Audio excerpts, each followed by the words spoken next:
station, meaning something different from one another. No water to the dream, and no bridge either. At the foot of the Iowa House, though, was a river and bridges, and also in memory, the fact of my father summering in Iowa City, 1942 or 1943, of his having met then both Jewish guys and white guys, he told me 60 years later, at the university. For a time, toward the tail end of the 20th century, I lived in Seattle, above Ravenna Park, and can remember the city easily because of that. Poem called Camptown. Flesh or fable, either one, far be it from me, please yourself. We came along the hill's shoulder from the lowest point or field, nothing now, and I imagined, as we walked, that perhaps a monster could walk over similarly, could scale the wall, as it were. But Camptown's almost untenable. It's barely haunted. Whose fault is that? Form is harsh. Form is just a hull. A monster could slip across a bridge in the wee hours when traffic's not heavy from one place or another to Camptown. Please yourself. I was a ship on the stormy ocean. Stay off me, brother. I might be a monster, but neither will I judge you. 2. Camptown's no accident, no joke, no dichotomy, but Camptown's noisy. The parts are all out of proportion. That makes it dangerous is weak argument, or it's only an argument. My sense of distance gets in the way sometimes. I speak from locations, and that has got its limits. What's afoot in such, one might ask, or what has rolled in? How did we seem to appear on the dogleg up and then on the hillside? That is, what do they see first? The crocodile itself, or a monster making a desultory retreat? Nobody likes that, ahead of capture. I will level with you, Camptown lady. I think this could dwarf us both. 3. Monster lurching through, taking it up, sprawled like Canada Lee over several seats on the bus. Border towns are the real deal. Camptown's different.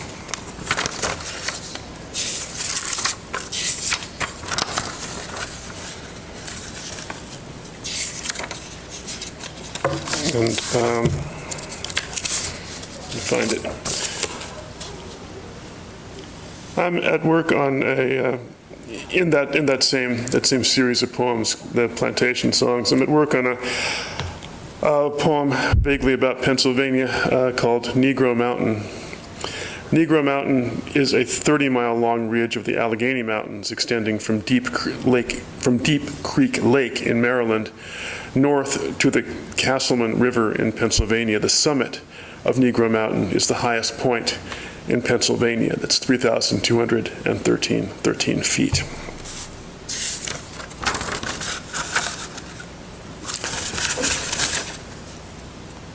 She said, "Get your bearings." The Commonwealth was lousy with bears. A child's judgment, obligation, then denial. I'd misread silence as sleep. Sometimes the music comes, slowed down, music slowed down, dumbed down to nothing. Noise in the bushes, boys and girls, campfire story, silence in the bushes. In a movie made in the last year of the 20th century, Negroes stole Dracula's body with predictable results. But it's just that to be alive is to be dead as well. That joke, like a sour stomach. What foolishness is this opposite me? Tangle, unloosen me, ride the tangle out. Unimaginable, this tangle, embarrassed at it. Train came for me to ride, dream, and I knew it. Dark yellow color, its string of dirty yellow cars, coaches. I can pass until I speak.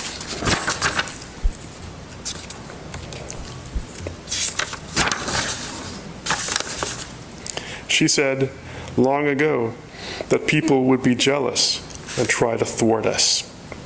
Another grammar, though, for the trouble white people bring, and once you know the grammar, once you master it, you're more whole in those situations. I was taught to look the other way, look further off, look over their heads, look like what? As though death were as complicated as leaving town. Watch verbs. Thank you.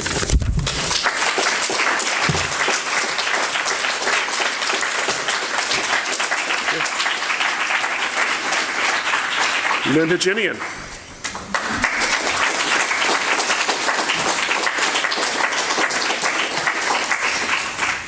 Thank you, Cecil and Christopher, for organizing this. Thanks all of you for coming. Welcome to another academic year in Poetry Land.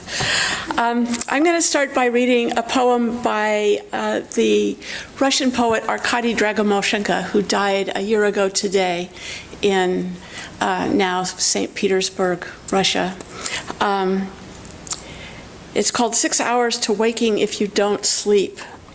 Wesleyan University Press is a book of Dragomoshenko's selected poetry was in the works at the time that he died. He died very unexpectedly and suddenly. And the book is now, I just saw galleys of the pages that I contributed translations to. And it will be out shortly. This is one of my translations. 6 Hours to Waking If You Don't Sleep. It's no longer possible to gather up all the empty bottles, the needles, thimbles, money, nor understand where the light ray lies, where the steel thread stretching across the road, though undoubtedly it's at the bus stop diagonally across the way, where the kiosk sours like the sky. Like, well, all the rest pertains to the roof of the mouth, lifting within itself the complex and somewhat crumpled material of non-existence, a cocoon, darkness, and in stammering, lightning, and exile. The 39th hexagram is nothing like this. It is also not possible to gather berries, unless I'm wrong, nor the tossed aside neckties from wherever they fell, nor to write an ode on the rising of dust, nor to whisper in an ear, oh, how I would have wanted. And yet it's possible, yes, absolutely. The possibility of going out still remains, without smashing the glass with your forehead, without shredding the colored papers, tickets to the world's edge, or empty gauze. Its crackling is dry, like the morning's clocks devouring crickets.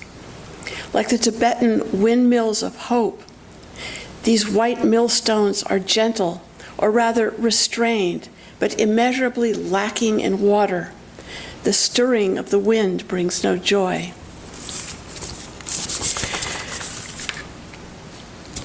And now I'm going to read just a few of a series of 14-line long elegies, which are meant to achieve absolutely no resolution in order to express how completely unacceptable death is. This is an elegy for Arkady Trofimovich Dragomoshenko. A grasshopper singing of death laughs long, as if a heavy-hearted granny spoke a light word. A shadow scuds over glass, the glass stands still. Insects seethe, and they say that is the dream of language. But what is language if not what is threading through the veins of an insect's wings? What does it mean to say now, now, as now surfaces in a gesture, as of a person pushing his eyeglasses up toward his brow? Our luggage is stacked sky high. We are wearing 20 layers of clothes. Every utterance is symphonic. I've never made curtains for these windows, stabbed by the mid-morning light. I pass with a broom, standing with a hose in my hand and my thumb against the nozzle. The loops of time droop, fall slack, and someone steps out of those that were his or hers or his and hers, his and his, hers and hers. Is it right then that we are left to hurtle alone? The girls dance in dead light, the cadavers lay in live light. But as for those girls, men with mouths like mare vaginas watch them. Every rough rupture demands elasticity of the imagination. The silver river is irreversible, but you attentively watch its mouth. What you write achieves its independence, though you are nimble, arrogant, sly, and wise. That is how you spend the day, which is itself a powerful force and raises the significant question, how did you get here? All suffering is in the egg. Now suck it out of its shell and spit it away.